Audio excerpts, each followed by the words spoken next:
Bonjour à tous, merci de nous suivre sur votre chaîne. Vous êtes sur la première chaîne YouTube à travers le monde. Merci mingi na confiance.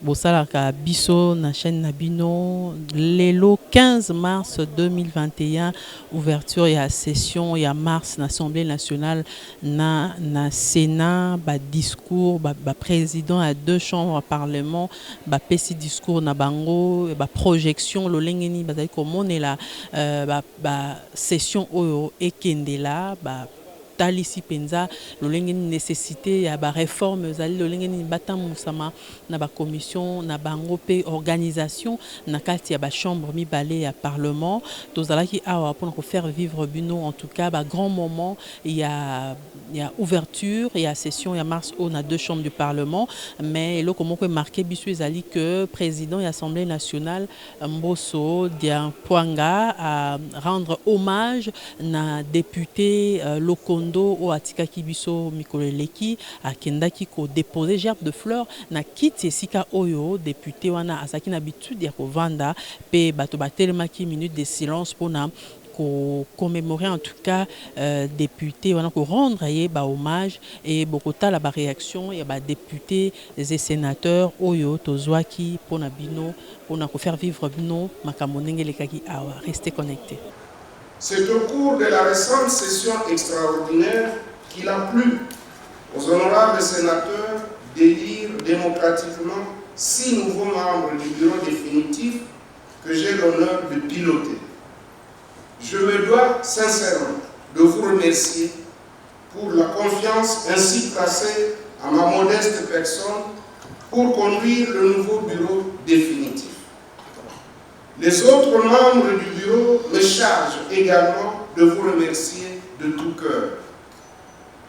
Une mention particulière aux honorables sénateurs pour avoir porté leur dévolu sur 3 collègues femmes au bureau, ce qui nous amène à dire avec certitude qu'il s'agit d'un bureau genré.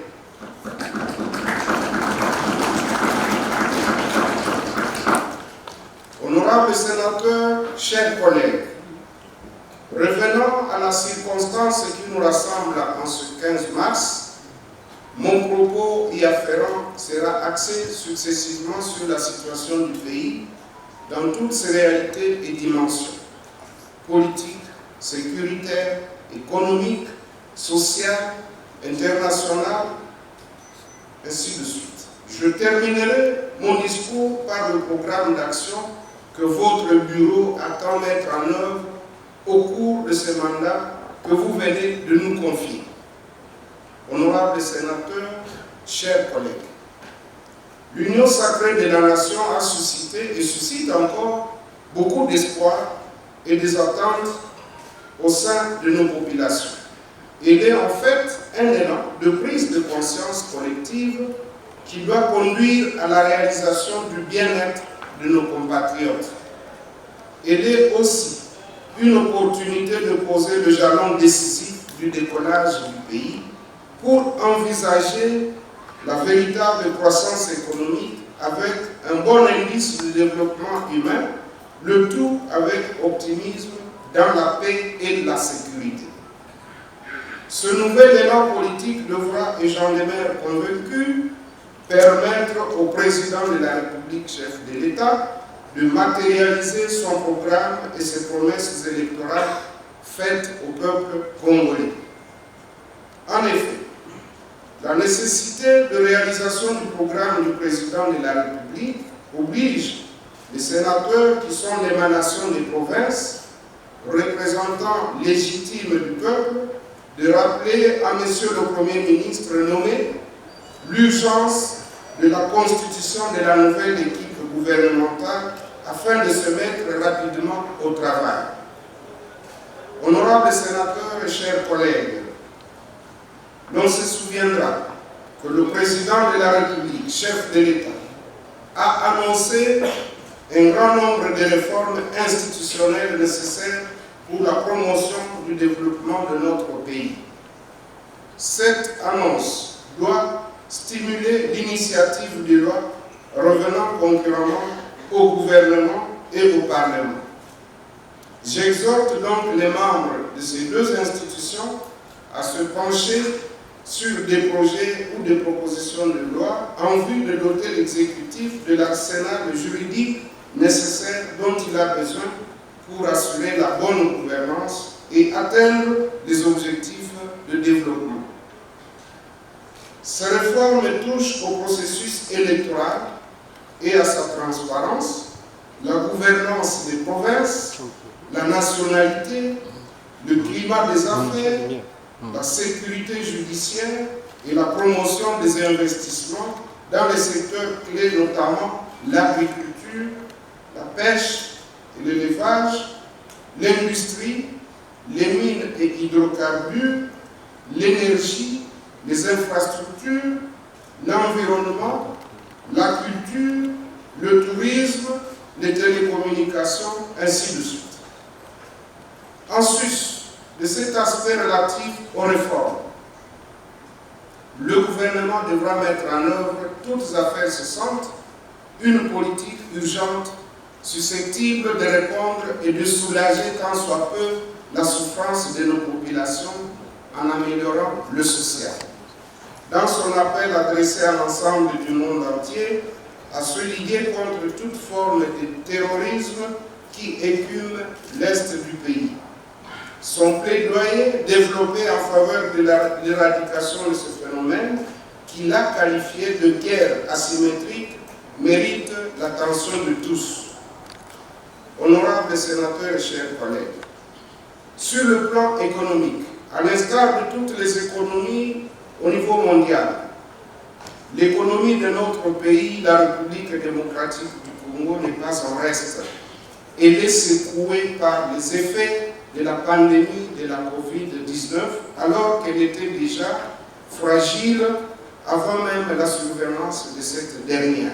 Dans ce même registre du social, quant à la prise en charge et l'encadrement de la jeunesse, j'ai accueilli avec satisfaction la signature en date du 21 février 2021 à Kinshasa du mémorandum d'entente sur la mise en place du partenariat pour le championnat du football scolaire.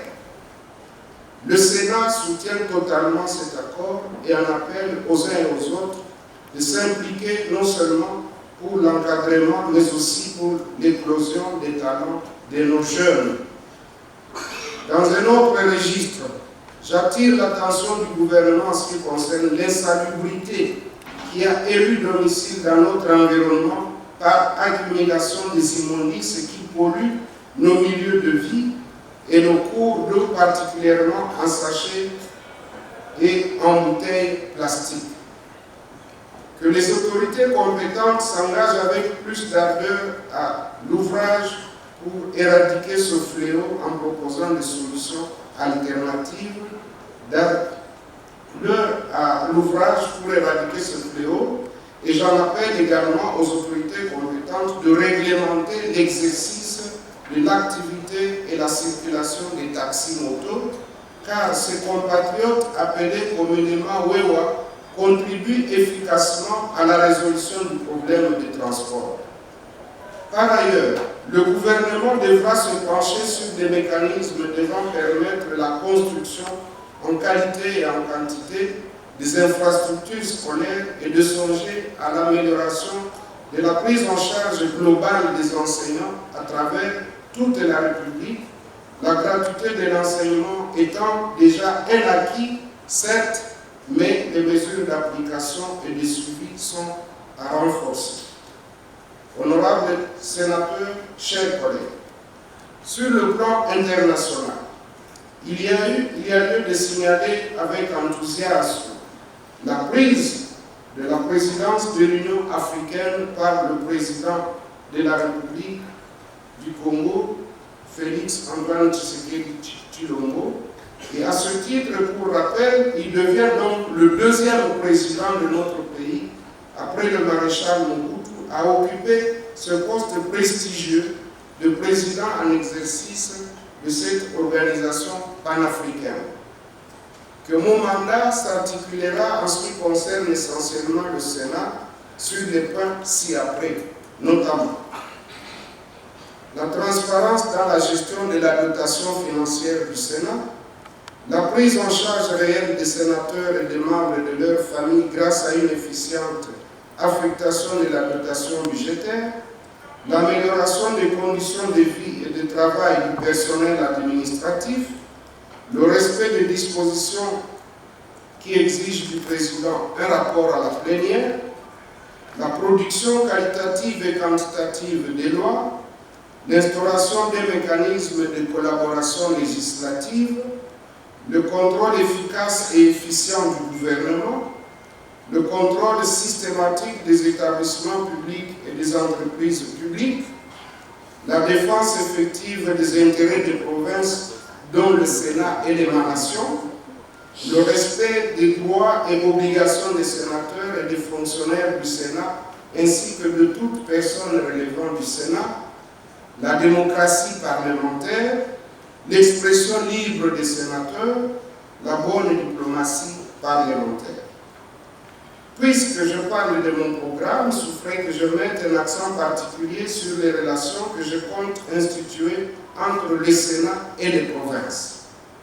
Avec le concours de tous les sénateurs, je voudrais m'appuyer notamment sur la commission permanente des relations avec les institutions provinciales et les entités décentralisées, pour laquelle je ne ménagerai aucun moyen pour organiser un cadre de concertation entre les Sénats, les assemblées provinciales et les entités décentralisées.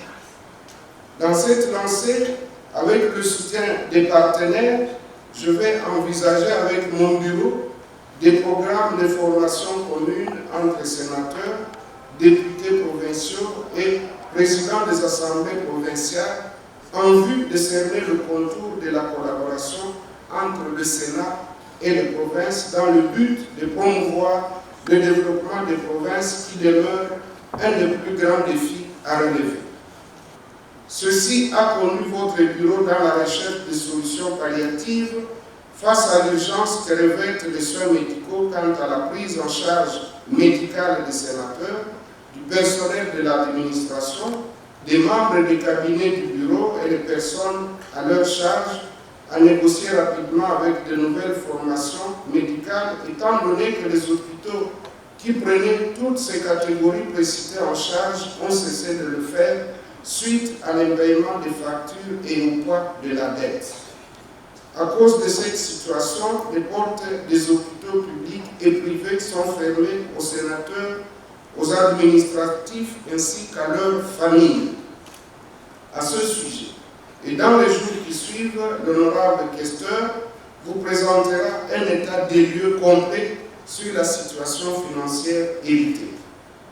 À part le président, aucun membre du bureau n'a trouvé un véhicule de fonction. C'est la même situation dans l'administration du Sénat. En dépit de cette situation, votre bureau est déjà à pied d'œuvre pour trouver des pistes de solutions appropriées aux différents problèmes. Honorables sénateurs et chers collègues, le temps passe vite. Nous voici aujourd'hui au deuxième anniversaire depuis notre élection par les assemblées provinciales le 15 mars 2019. Nous devons maintenant capitaliser les 3 années qui nous restent sur notre mandat afin de rattraper les retards accumulés suite à des calculs politiciens. Pour clore ma communication de ce jour, je lance un vibrant appel aux filles et aux fils du pays à s'approprier le changement positif et radical prôné par le chef de l'État dans le cadre de l'union sacrée de la nation en vue de répondre urgemment aux attentes de notre peuple.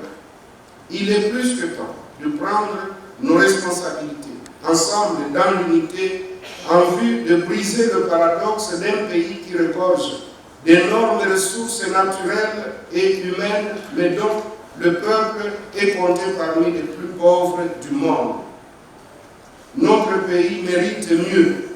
Notre ambition est de sortir de la résignation au hasard pour chercher des voies qui mènent à la transformation qualitative et quantitative dans tous les domaines de la vie. Sur ce, je déclare ouverte la session ordinaire de mars 2021 et je vous remercie. Déçu dans le discours du président du Sénat, il a volé trop bas. Il y a certaines questions qui ne devaient pas être évoquées ici à la plénière de l'ouverture. Ce sont des questions qui doivent être traitées avec sérénité par les sénateurs, soit dans ce que nous disons le huis clos, soit dans une plénière sur laquelle nous allons prendre des décisions. Mais parler de l'ancienne gestion, les affaires de l'État, c'est la continuité, cher ami. On n'a pas à pleurnicher. Et ceci ne donne pas à quelqu'un de violer les procédures. Le marché public, la loi le dit très bien, il faut suivre les procédures. Donc il arrête de nous distraire avec des discours comme si il va nous dire oui, j'en avais parlé pendant... Non. Le respect de la procédure en ce qui concerne un appel d'offres. Il sait de quoi je parle s'il me suit. Mais tout ce que j'ai retenu, c'est la diversification de l'économie congolaise à travers l'agriculture. Là, je suis tout à fait d'accord avec lui. Allons vite vers la loi électorale, ainsi de suite. Je suis tout à fait d'accord avec lui. Mais le reste, il a volé trop bas. C'est-à-dire qu'il faut tozongela mabele, tozongela kolona, tozongela l'agriculture. Pour l'économie nabiso et kokozala na façon ebele ya koleisa pe kotombola mboka. Wana naza nango d'accord. Na sepeli pe na ndenge alobi ke totala makambo ya loi électorale pour lobi élection ezali, naza nango d'accord. Na sepeli te par contre na mwa ba détail oyo akoti nango ezali trop bas pour na président Sénat na discours à ouverture ya session. Wana ezali makambo elobamaka tango tokutanaka na ba plénière, to lobi to débattre yango avec beaucoup de sérénité. Mais balobaka pe na lopoto boye, principe sacro-saint, la continuité des affaires de l'État. Oyo kuti kenda na yango. Le reste, l'État kosa makambo na iso muta ibaki bakokanga ye. Mais ce n'est pas dans un discours d'ouverture de session au bandi ko raconter ba makambo non. Mboka oyo ezana mibeko.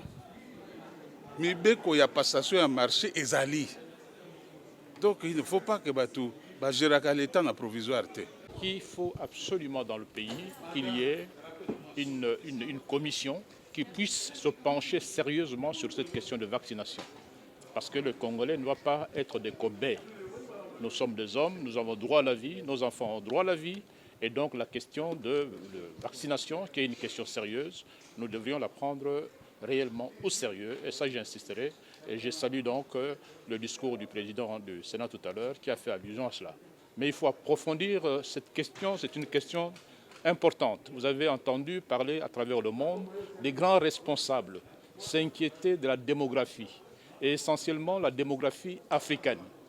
C'est comme si, pour régler cette question de démographie, il faut absolument aller le faire dans l'Afrique. Et ça, nous, Africains, nous devions nous lever pour élever nos voix, pour demander à ce que nos spécialistes, parce que nous avons sûrement des spécialistes, nos experts en la matière, puissent se pencher sérieusement sur cette question importante qui regarde la vie humaine. Mener le mouvement pour que nous soyons à même de faire des réformes, parce que le pouvoir passé empêchait les réformes, et maintenant que nous sommes libérés, nous avons apporté de grandes réformes.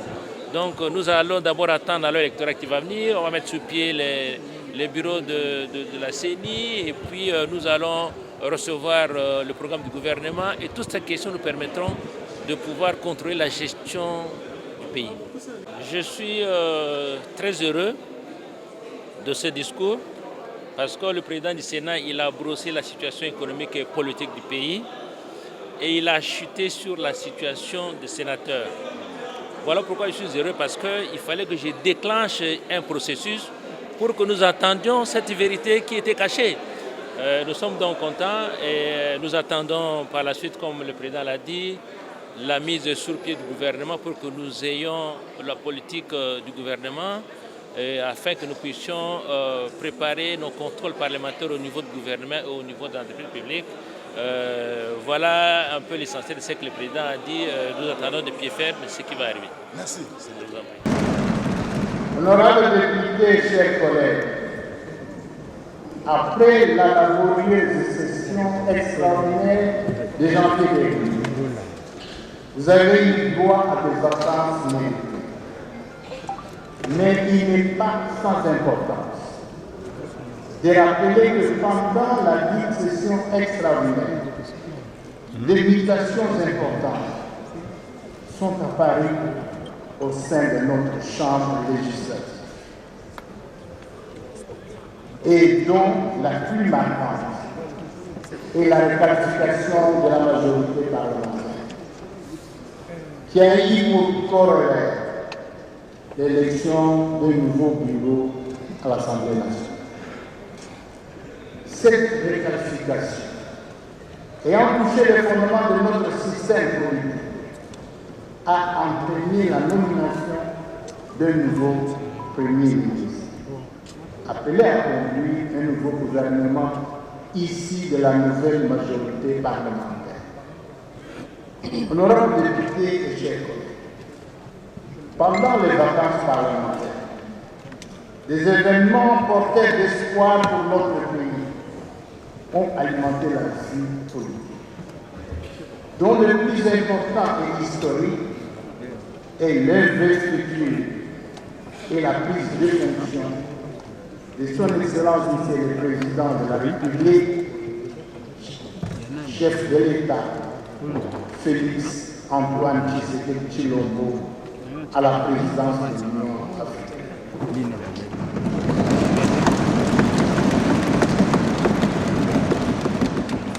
Cet événement intervient 54 ans après la tenue à Kinshasa, du 11 au 14 septembre 1967, du 4e sommet de l'Organisation de l'Unité africaine, aujourd'hui Union africaine. Ceci constitue un motif de fierté pour notre pays et pour notre pays. Cette brillante victoire diplomatique traduit, à ne point douter, la marque d'estime et de confiance que ce père chef d'État africain témoigne à son auguste personne et à travers lui au peuple congolais tout entier. Ensuite, cet exaltant succès diplomatique consacre à la fois le couronnement de sa politique d'ouverture, de dialogue, de réconciliation, ainsi que de coexistence pacifique entre les peuples et les États africains, dans le respect mutuel de la souveraineté de chaque État.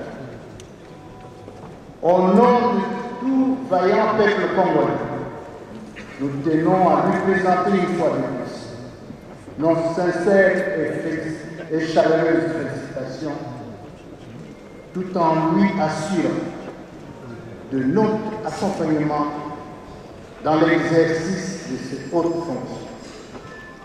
C'est dans ce sens que le bureau de l'Assemblée nationale a délégué le 5 février 2021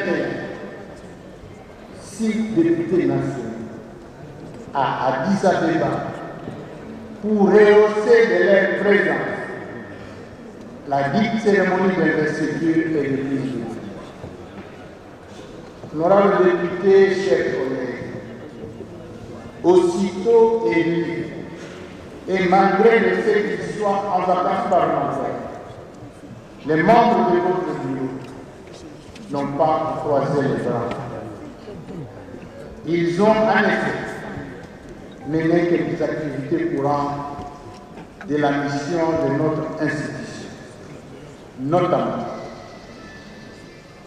des visites auprès des chefs de confession religieuse pour les sensibiliser à appuyer le travail de notre chambre, échanger autour des enjeux de l'ère et bénéficier de leurs conseils avisés. La réunion avec la délégation syndicale de l'hôpital général de référence de Kinshasa, le 26 février 2021, au fin de trouver une solution consensuelle à la crise qui menaçait son fonctionnement.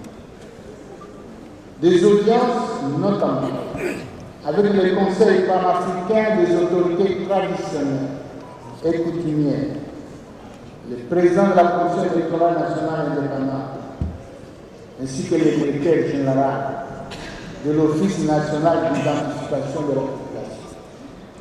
La participation à la messe de suffrage organisée en mémoire de l'ancien Premier ministre Joseph Nsinga Kouji le 10 mars 2021 à la cathédrale de Notre-Dame du Congo. Il y a également lieu de signaler que votre bureau a débouché une mission de contribution à la pacification dans les quelques jours qui viennent dans les provinces de la Mongala et de la Tchad. Honorables députés et chers collègues, la diplomatie parlementaire constitue de nos jours une activité prépondérante dans la vie du Parlement. C'est ainsi que dans la même lancée et au cours de la même période de vacances, votre bureau a accordé des audiences à quelques chefs de mission diplomatique accrédités dans notre pays. Il s'agit en l'occurrence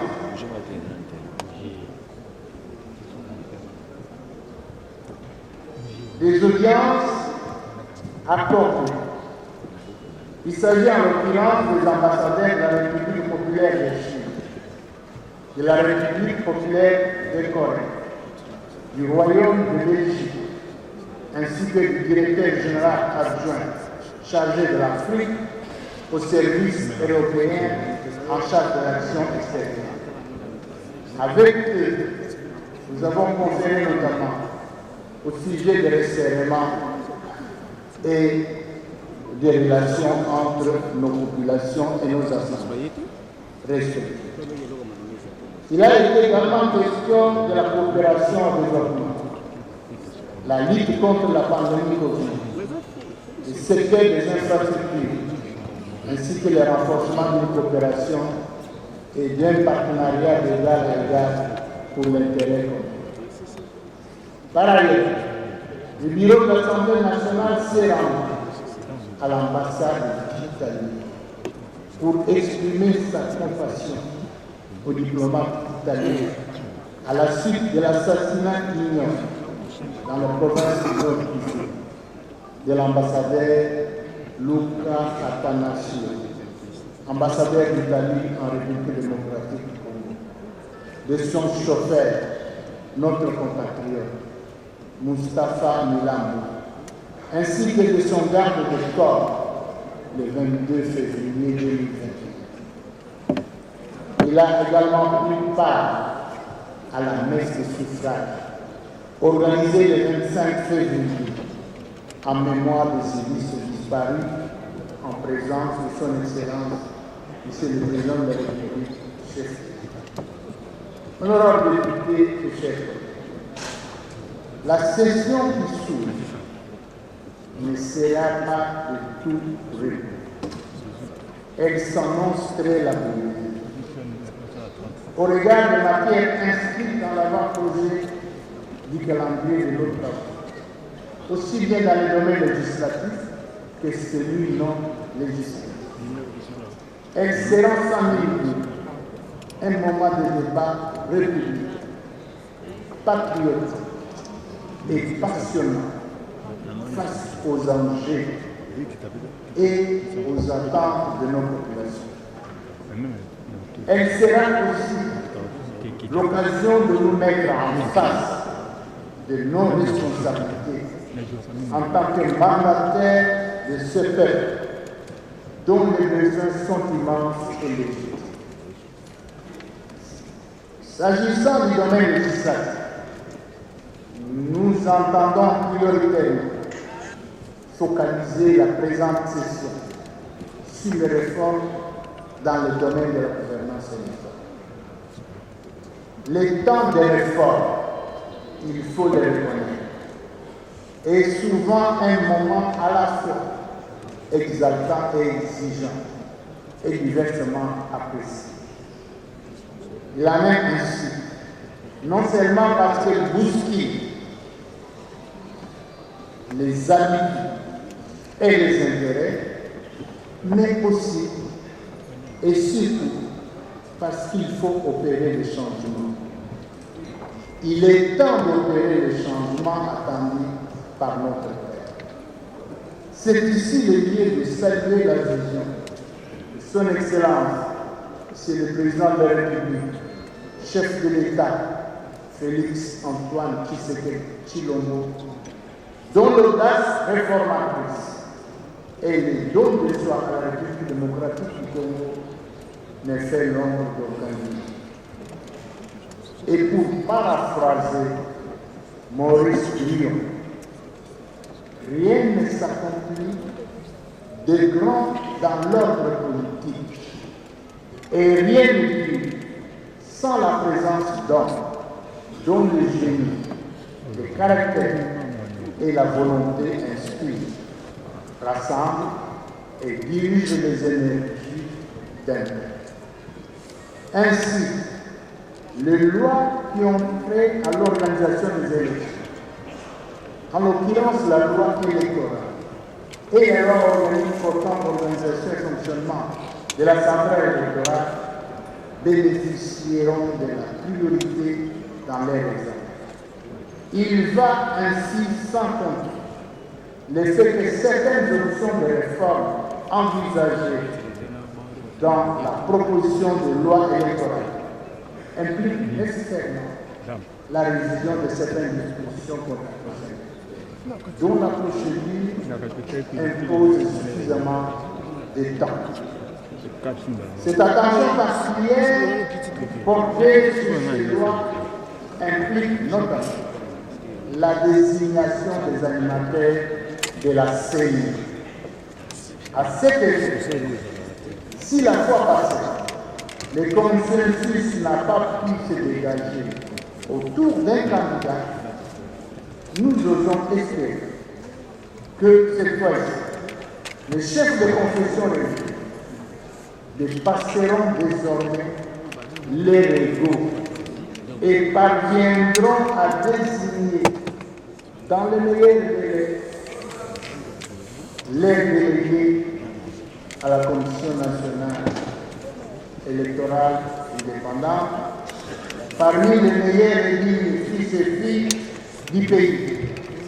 S'il faut s'en tenir à la rigueur des critères qualificatifs de formation, d'expertise, de moralité que se pose la politique.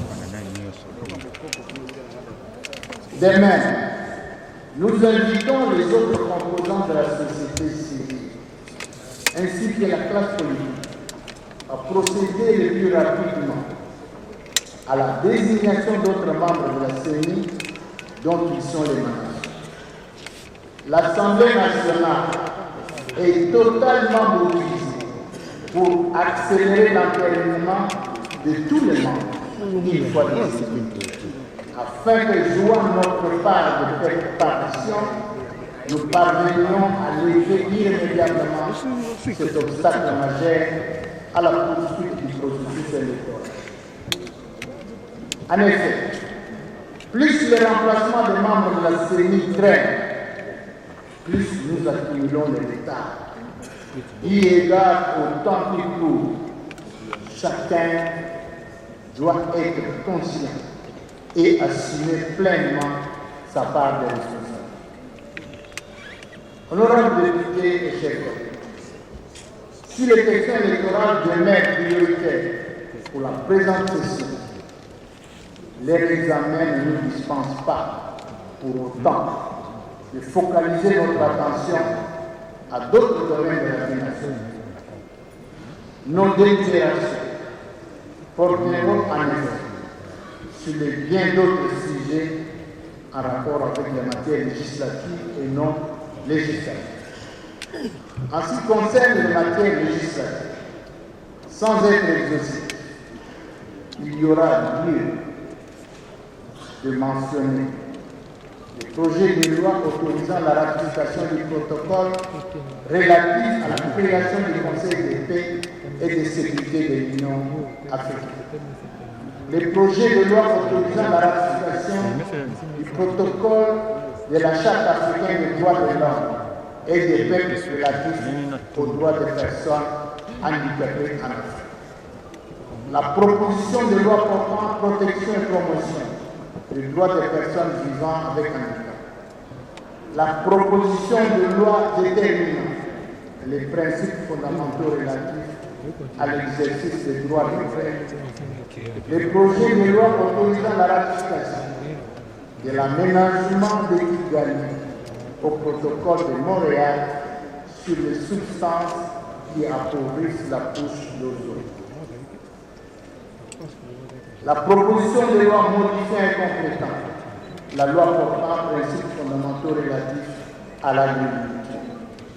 La proposition de loi modifiant et complétant les codes pénals, peines prévues aux infractions prévues par les actes uniformes de l'OA. Les projets de loi portant modalités d'application de l'état d'urgence et de l'état de siège en République démocratique. En ce qui concerne les matières non législatives, l'activité au sein de notre champ se penchera également sur l'audition et l'approbation du programme du gouvernement suivi de son investiture, l'examen des rapports de la commission électorale indépendante sur le processus électoral, la réorganisation des groupes parlementaires, des commissions permanentes et sous-commissions, l'examen du rapport annuel d'activité de la Commission nationale des droits de l'homme, l'entérinement de la désignation des membres de la Commission électorale nationale indépendante, la prestation de serment des juges membres de la Cour des comptes, la révision de certaines dispositions du règlement intérieur de l'Assemblée nationale. Eu égard à l'importance de toutes ces matières, nous attendons à ménager notre temps pour que cette fois-ci, un nombre important de celles-ci soit adopté au cours de cette session. Aussi, votre bureau veillera-t-il à ce que l'Assemblée nationale, institution représentante du peuple dans sa globalité, s'active toujours à incarner la voie démocratique avec tout ce que cela comporte en termes d'inclusion, de représentativité, de redevabilité au peuple et de prise en charge des aspirations et des attentes de celui-ci, toujours nombreuses et présentes. Honorables députés et chers collègues, conformément aux dispositions de l'article 139, alinéa 6 de notre règlement intérieur, votre bureau s'attelle dans la mesure de ses responsabilités à présenter à l'audience plénière les rapports de la gestion financière de l'Assemblée nationale. Honorables députés et chers collègues, nous veillerons à ce que l'Assemblée nationale, le salut du peuple demeure la loi suprême.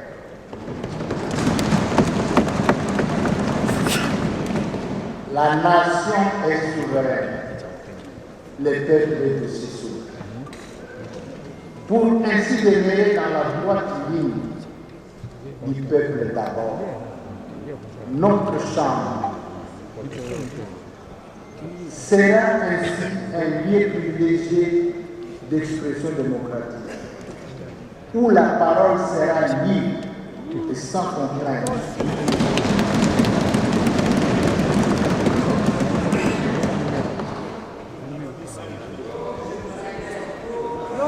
Dans le mesure où c'est d'abord à son sein que le droit, le devoir et prérogative de l'ensemble des députés, ceux de la majorité comme de l'opposition, doivent être conformes.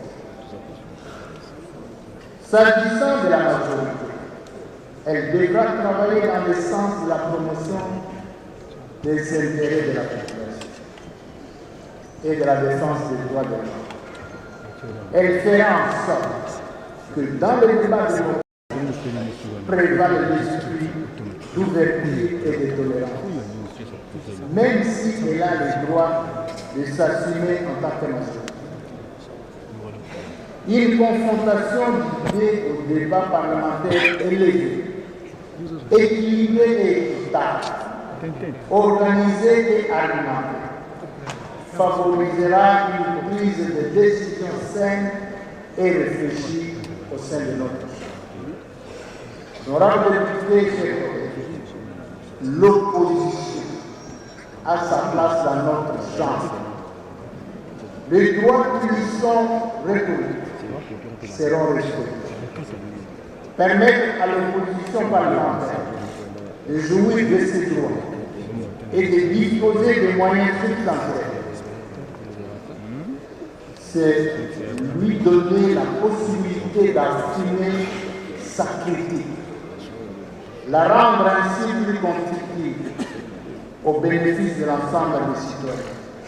Et cela, j'ose croire, l'incitera à renoncer aux pratiques d'obstruction. De cette manière, l'image de notre institution parlementaire s'en trouvera aussi revalorisée auprès des citoyens de toutes tendances politiques confondues. Ainsi se sentiront-ils représentés, écoutés et compris. J'ai évoqué les droits de l'opposition, mais je tiens également à souligner la question de sa responsabilité. Dans une démocratie parlementaire, l'opposition a également des devoirs. Toute opposition républicaine doit faire preuve d'une éthique politique pour sa participation au débat démocratique. Elle doit proposer des alternatives réelles, constructives, destinées à éclairer la marche de la gouvernance. Honorables députés et chers collègues, dans le domaine des contrôles parlementaires, l'insécurité persistante dans l'est de notre pays doit faire l'objet de notre attention et de notre détermination.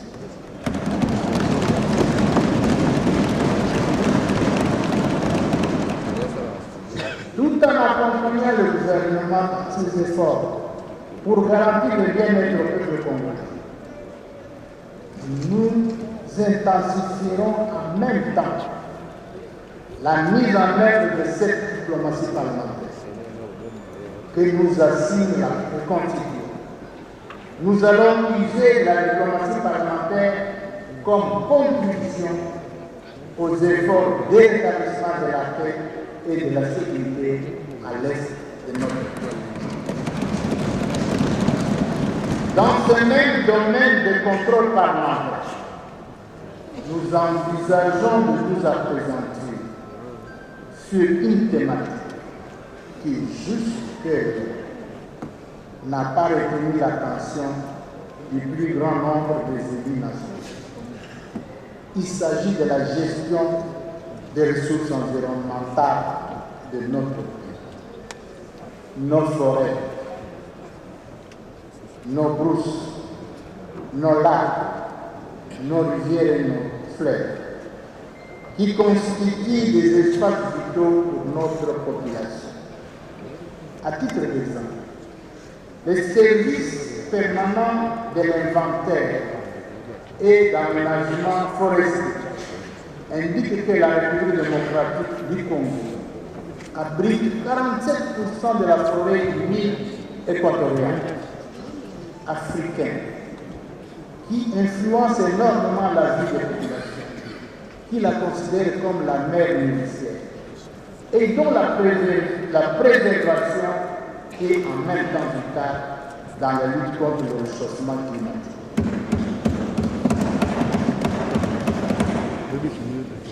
Par ailleurs, selon les récentes études, notre pays dispose également de 120 millions d'hectares arables, dont 48,8%, soit près de la moitié, aurait déjà fait l'objet des concessions depuis l'époque coloniale à nos jours.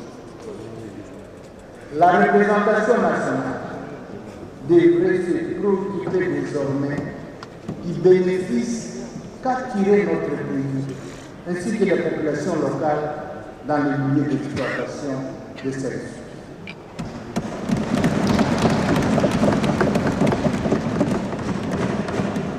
Des programmes de conservation et de gestion rationnelle de ces ressources doivent combiner en même temps la participation des populations riveraines, la prise en compte de leurs us et coutumes, tout en alignant leur exploitation dans une perspective de gestion durable au profit des générations actuelles et futures. Honorables députés, chers collègues, dans le domaine de la diplomatie parlementaire, j'ai l'estime honneur d'annoncer officiellement à la vice-assemblée plénière que notre pays s'est confié la présidence du Forum parlementaire de la SADC à l'issue de la 48e assemblée plénière virtuelle tenue à Kinshasa du 4 au 5 décembre 2020. Ces fonctions vont permettre à notre diplomatie parlementaire de rayonner davantage dans la sous-région. Pour mener à bien ce mandat, je sollicite le concours de tous, beaucoup plus de ceux de nos collègues qui siègent actuellement ou qui ont siégé au Forum parlementaire de la SADC.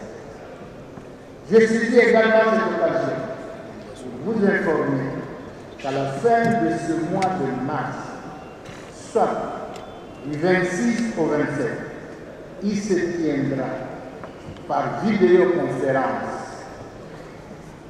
la réunion du comité exécutif du forum.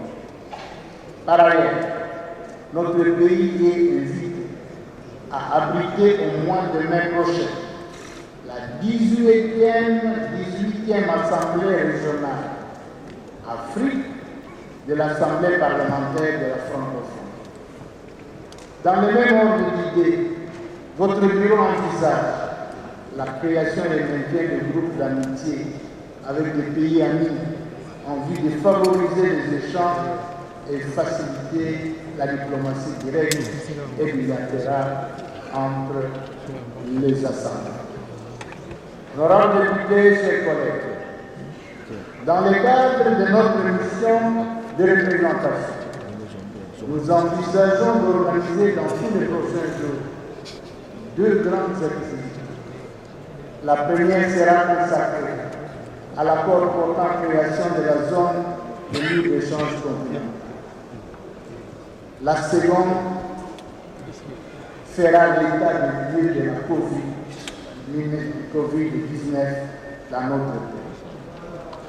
S'agissant de la première activité, nous voulons, à la lumière des points de vue des experts du ministère du Commerce extérieur, de la DGD, de la FEC et de certains professeurs d'université, cerner tous les aspects de cet accord afin d'envisager sa mise en œuvre sans aide pour notre économie. Quant à la seconde activité, il sera question d'être fixée par la Coordination nationale de la lutte contre la pandémie COVID-19 sur l'évolution de cette pandémie, de mesures de riposte entreprises ainsi que son impact sur la vie nationale. Il n'existe l'ombre d'aucun doute que cette pandémie existe bel et bien.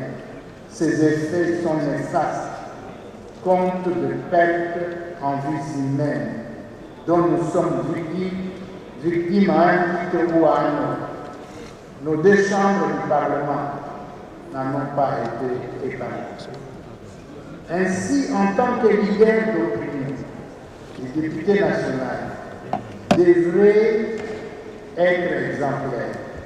Ils doivent veiller au respect des mesures barrières, le lavage systématique des mains, le port obligatoire de masques en public et en privé, comme c'est le cas aujourd'hui. Le respect de la distance physique, ce faisant, nous participerons à l'éducation de plus de 100 millions de gens.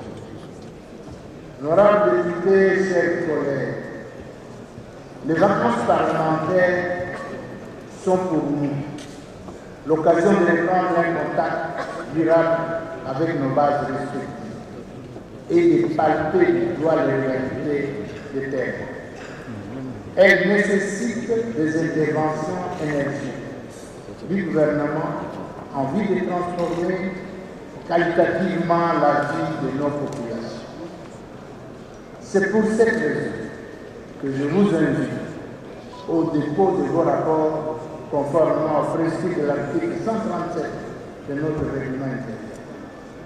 Votre bureau entend valoriser ces rapports en organisant les présentations au cours d'une journée dénommée Journée du rapport parlementaire, ainsi que le suivi de leur exécution auprès du gouvernement pour demeurer réellement le porte-voix de nos électeurs.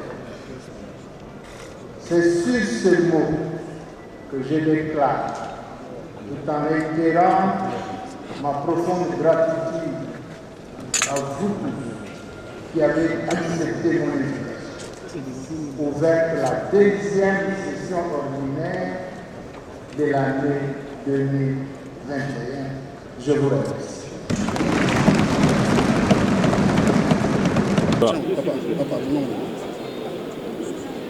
La reprise des travaux au niveau de l'Assemblée nationale, le président a souligné l'intérêt de réforme, ce qui est une très bonne chose.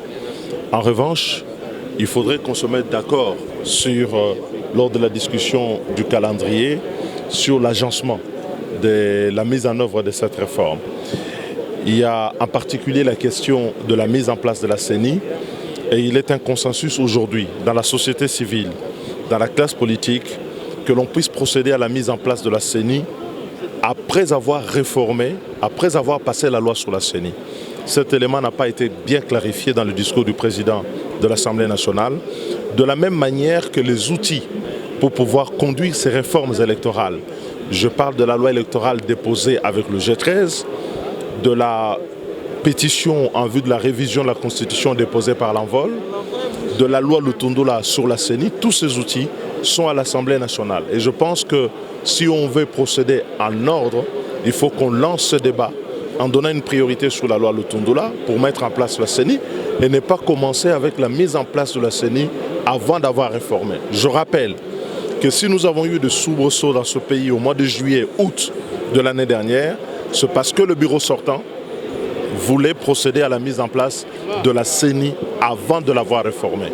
J'espère que notre bureau ne commettra pas le même impair et que cette question sera discutée lorsque nous allons évaluer le projet de calendrier de la session. Entendu, le président a brossé l'éventail des matières qui nous attendent, dont les réformes du système électoral, la mise en place de tout ce processus pour nous permettre de ne plus encore éluder le rendez-vous démocratique tel que prévu par la Constitution, et cela s'entend le processus électoral jusqu'à l'organisation des scrutins. Donc d'une manière générale, le président a donné le ton, l'abondance de matière prouve à suffisance que cette fois-ci, nous aurons du pain sur la planche et que les honorables députés doivent s'atteler au bon travail qui pourra présider au rapprochement avec le peuple congolais dans la proximité et répondre aux différentes attentes de ce peuple. La question sur le recensement divise les gens, le recensement comme préalable pour les élections de 2023. Il n'y a pas encore de division. Lorsque la matière pourra être soumise à l'Assemblée nationale, c'est en toute responsabilité que nous allons l'examiner. Le processus électoral doit être préservé. On ne devra plus se donner d'autres excuses pour escamoter la souveraineté du peuple. Donc c'est sur cette lancée que le président Mbosso a attiré l'attention de tous les honorables députés que nous devons travailler laborieusement pour mériter de la confiance de ce peuple.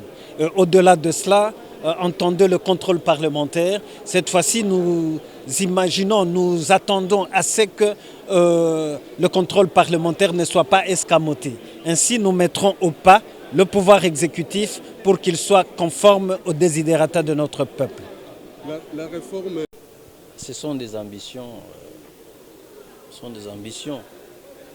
Vous savez que je suis ingénieur, hein, je ne perds rien de ma qualité d'ingénieur.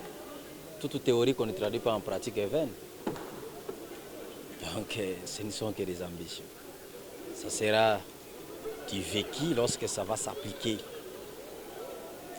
Parce que si vous suivez très bien, à la fin, il a dit, tant que les retards occasionnés par les confessions religieuses pour la désignation des membres de la CENI va persister, alors il faut que chacun assume ses responsabilités. En d'autres termes, nous ne serons pas responsables du glissement.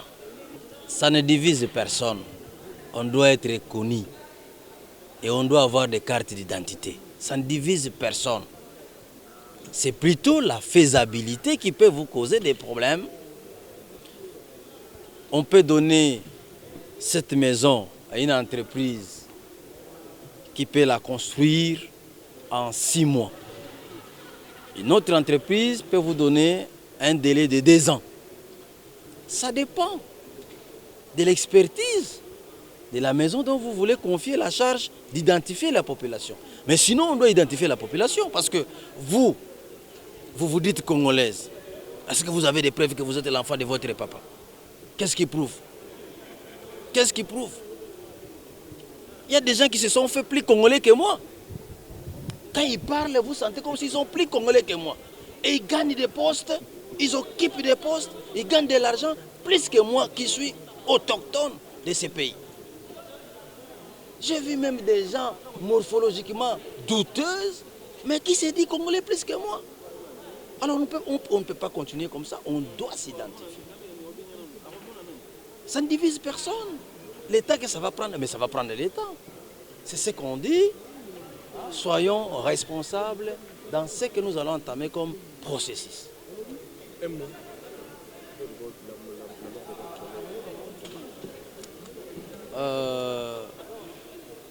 Le vieux qui m'a surnommé leader, député trigonométrique, je garde à lui de très bons souvenirs. Le mal est que les meilleurs partent souvent avant que les médiocres. C'est ça le mal. C'est très douloureux, mais bon. Vraiment, si Dieu avait un conseiller comme moi, beaucoup de choses auraient changé. Le peuple là, au perchoir. On vous a dit, contrairement à toutes les sessions vécues à cela des années, cette session sera la session de la différence, dans le respect des droits des uns et des autres, dans la cristallisation aussi des droits d'opposition. Et que donc, c'est une session de discussion, une question de vrai débat démocratique. Et c'est une question où les députés, pour une fois, au courant de cette législature, vont tenter de renverser la tendance. On peut espérer voir les opposants, par exemple, de la MOUCA, proposer leur loi comme Martin Fayulu l'a fait et avoir votre soutien au bout de l'Union sacrée. Non, mais vous savez, surtout en matière électorale, les lois font objet des discussions préalables dans le groupe politique. Et même le choix du mot de scrutin, je ne dirais jamais assez, tout mot de scrutin par essence a le privilège d'exercer une influence notable sur la configuration de la classe politique à venir parce que le choix qui en est opéré est largement commandé par des objectifs politiques poursuivis. Lorsque nos amis El Lamouka, Martin Fayulu proposent un texte, il y a un objectif politique qui est poursuivi à l'avance. Mais si cet objectif politique rencontre l'assentiment du peuple congolais et que cet objectif politique n'est pas en opposition ou en inadéquation avec l'option que nous lèvons comme objectif politique, je pense que ça serait plus normal qu'on puisse se resserrer. Et donc ici, il y aura des compromis, pour une fois, mais il n'y aura pas de compromission. l'honorable président, qui est la deuxième institution du pays, et a donné un temps, c'est un temps qu'il a donné, et maintenant nous pouvons attendre la formation du nouveau gouvernement, puisque c'est le gouvernement qui aura à exécuter tout ce que la population voudrait que nous puissions faire.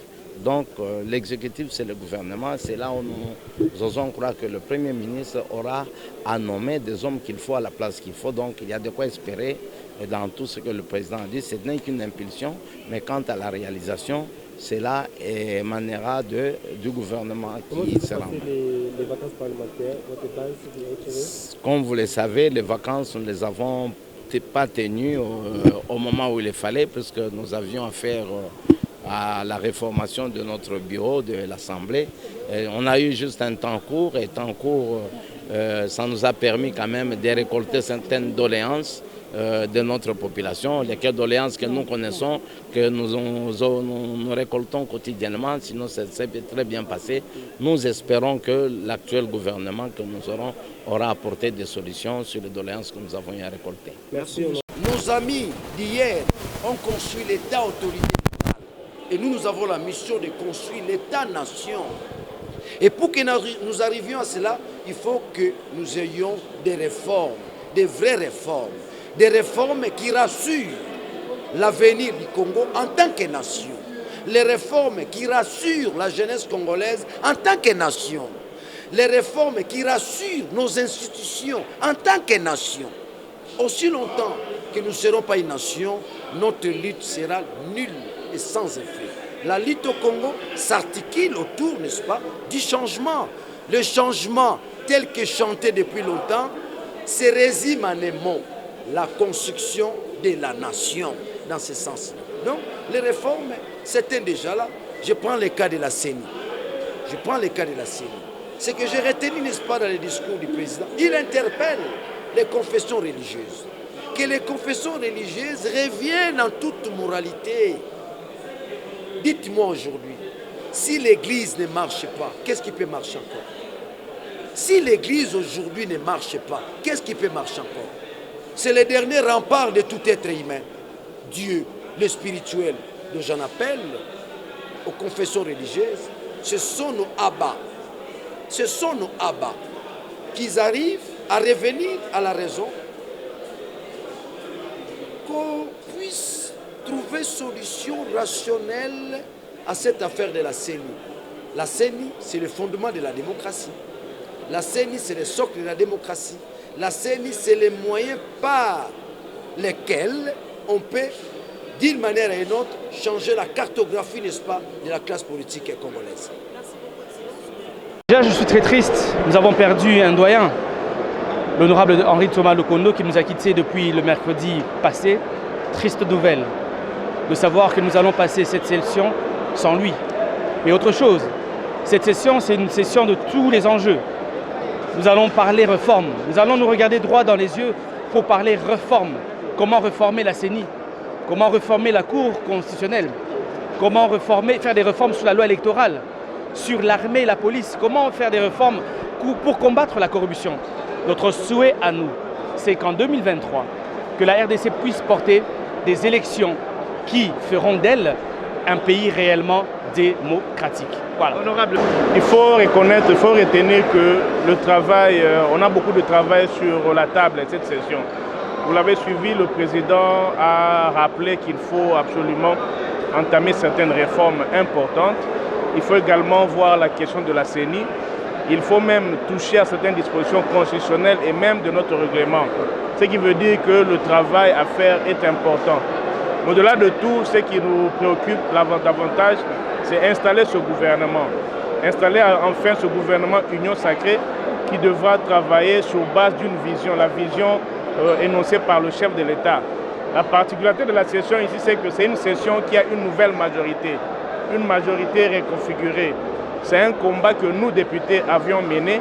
Il faudrait qu'on donne un sens à ce combat pour que nous ne puissions pas refaire les mêmes erreurs. Voilà un peu en gros ce qui a été important. D'un côté, une majorité, de l'autre côté, une opposition qu'il faut sécuriser, protéger et même donner des moyens. C'est important que le président de l'Assemblée ait mis un accent là-dessus. Je crois que c'est important. venez de perdre aujourd'hui un icône. C'est le symbole même de la liberté d'esprit. C'est le symbole de la liberté d'expression. C'est un monsieur qui savait se dépassionner, qui savait dire la vérité nonobstant son appartenance politique. C'est un monument, c'est une bibliothèque qui connaît l'histoire même de notre Parlement. Donc devant cette mémoire, je ne peux que m'incliner, à l'instar de toute l'Assemblée, la plénière, qui s'est inclinée devant sa mémoire.